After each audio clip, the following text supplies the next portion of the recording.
What's up, you guys? Sean Ross Sapp, Fightful.com here with Zack Ryder, and I warned you before we went on the air, you might not like me. My boss bought the Sergeant Slaughter prototype.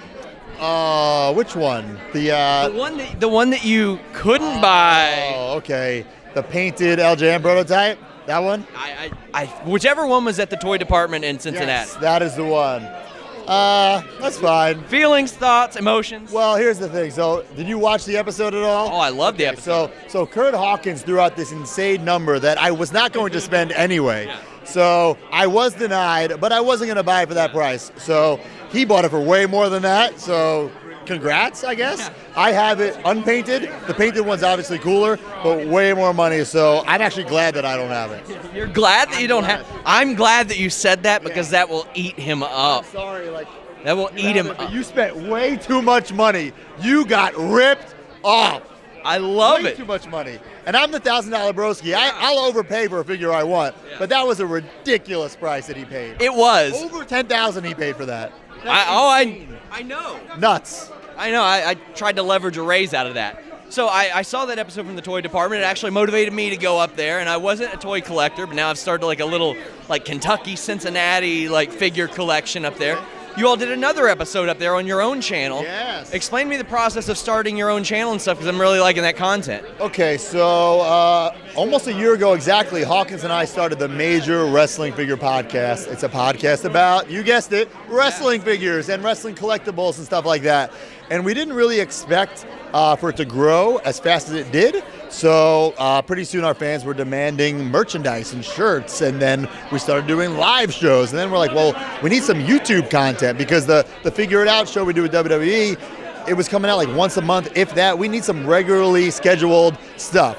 So we just decided let's go and let's film these vlogs of us hunting for toys, and if we're on the road and there's a cool store, let's film it like selfie style and just see what happens. And the fans love it, and you said you liked it, so Thanks. Yeah, I didn't know that store was there before, and so Right. I imagine they get some foot traffic based on that as well. 100%, and that's what we do. We we'll find these vintage stores, and if it's cool enough to film something, we'll do it and we'll put it out there and hopefully bring some traffic to their stores. So there are a lot of people that think that because you're in WWE, you don't have the freedom to do that, but you all have a podcast, you all have your own channel, all that stuff. So so the podcast is as Matt and Brian, not Zach and Kurt. But and the WWE knows about it. We're not hiding it. I promote it all the time. We're talking about it right now. So it's very cool to have this.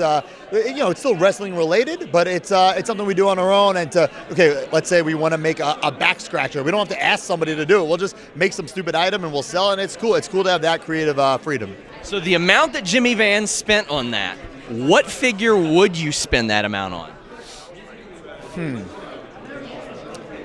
I've never spent that much on one figure. That's insane. Irresponsible. But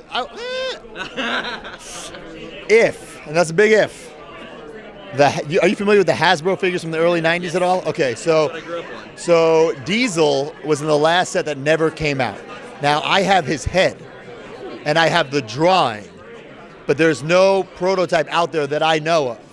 If the actual hand-painted prototype did come out, I might spend that kind of money on it, if it's out there.